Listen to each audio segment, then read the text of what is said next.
Let me be honest with you. If I had just $500 today, no rich parents, no connections, no experience, and I still wanted to get into real estate investing, I would not complain, I would not wait, and I definitely would not say, I'll start later.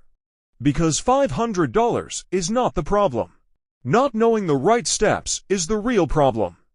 Most people think real estate investing is only for rich people, millionaires, people in suits buying apartment buildings. That's a lie. Real estate is not about how much money you start with. It's about how you use the money you have.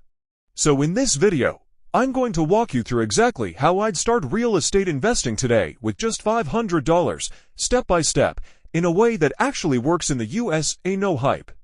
No fake gurus, no get-rich-quick nonsense. Just real strategy. First, let's clear something important. With $500, I would not buy a house. I would not flip property. I would not try to impress anyone. The goal is not to own a house today. The goal is to enter the real estate game today. Big difference. Because once you enter the game, momentum starts. Step 1. I'd fix my mindset before I spend even $1. Before spending my $500, I'd fix one belief. Real estate is not land and buildings. Real estate is cash flow, ownership, and leverage. You don't need to own a whole house to earn from real estate. You need exposure to real estate. Most beginners lose money because they jump straight to buying property emotionally, not intelligently. With $500, my mindset would be simple. I'm not buying property. I'm buying position. Step 2. I'd learn the game like an investor, not a student. I would not buy expensive courses. I would not overstudy. Instead, I'd spend 2 to 3 weeks max learning only what matters. Here's exactly what I'd learn. How rental properties make money. What cash flow actually means. Why appreciation is a bonus, not the plan. How leverage works in the USA. What REITs are. What house hacking is. What makes a good deal versus a bad deal. Free content is more than enough. YouTube, podcasts, blogs for free. Most people stay stuck because they keep learning forever and never move. I'd learn just enough to act. Step 3. I'd use $500 to buy real estate indirectly first. This part is important. With $500, I would start with REITs. REIT means Real Estate Investment Trust. In simple words, you own a small piece of big real estate, like apartments, malls, offices, storage units, and hospitals. Instead of buying the whole building, you buy shares. It's legal. It's regulated. It's used by rich people, and yes, beginners too. With $500, I can easily invest in REITs using apps like brokerage platforms in the USA. Why would I do this? 3 reasons. First, I start earning real estate income immediately. Second, I learn how real estate reacts to the market. Third, my money is working while I prepare for bigger moves. This is not my final goal. This is my training ground. Step 4. I'd focus on cash flow, not quick profit. Most people chase appreciation. They say, this area will go up in value. That's speculation. I'd focus on cash flow.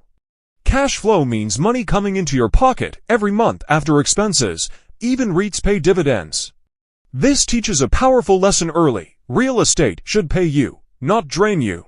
If your investment doesn't cash flow, it's not an asset, it's a liability. This mindset protects you for life. Step 5. I'd start building real estate knowledge. Creditors respect. In the USA, banks don't only look at income, they look at how you manage money. So while my $500 is invested, I'd focus on improving my credit score. Understanding loan basics, learning FHA loans. Learning about down payment assistance programs.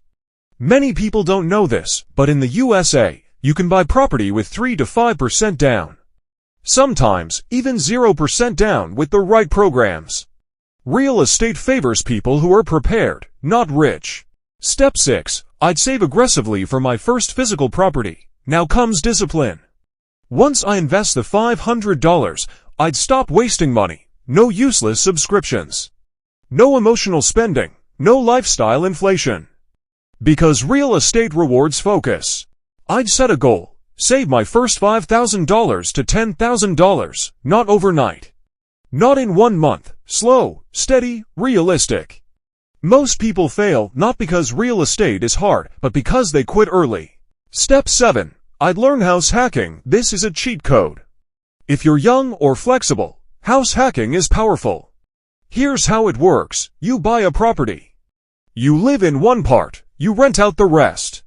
Your tenants pay the mortgage. In some cases, you live for free. Sometimes, you even cash flow. This is completely legal in the USA with FHA loans. You can do this with low down payment. This is how many people start with little money and build wealth. I'd study this deeply. Step 8. I'd network before I buy anything. Real estate is not solo. I'd start connecting with local investors. Real estate meetups, online communities, agents who work with investors. Not to beg, not to show money, but to learn. Most deals come from people, not websites. Step 9. I'd avoid these beginner traps. With $500, I would avoid buying based on emotions, listening to social media hype, chasing luxury properties, trying to impress others, over-leveraging too early. Real estate is boring when done right. And boring makes you rich. Step 10. I'd think long-term from day one. Real estate is not fast money. It's forever money. If I start today with $500, in 5 to 10 years, consistency can change everything. 1 property becomes 2, 2 becomes 4. Cash flow grows, freedom grows. This is how real wealth is built quietly. Final reality check. If you're waiting to become rich before starting real estate, you're doing it backwards. Real estate makes you rich over time. $500 won't make you a millionaire tomorrow, but it can make you an investor today. And that's how it starts. If this video helped you see real estate differently, subscribe. I break down smart investing in simple English, no hype, no confusion. And remember, you don't need more money, you need a better plan.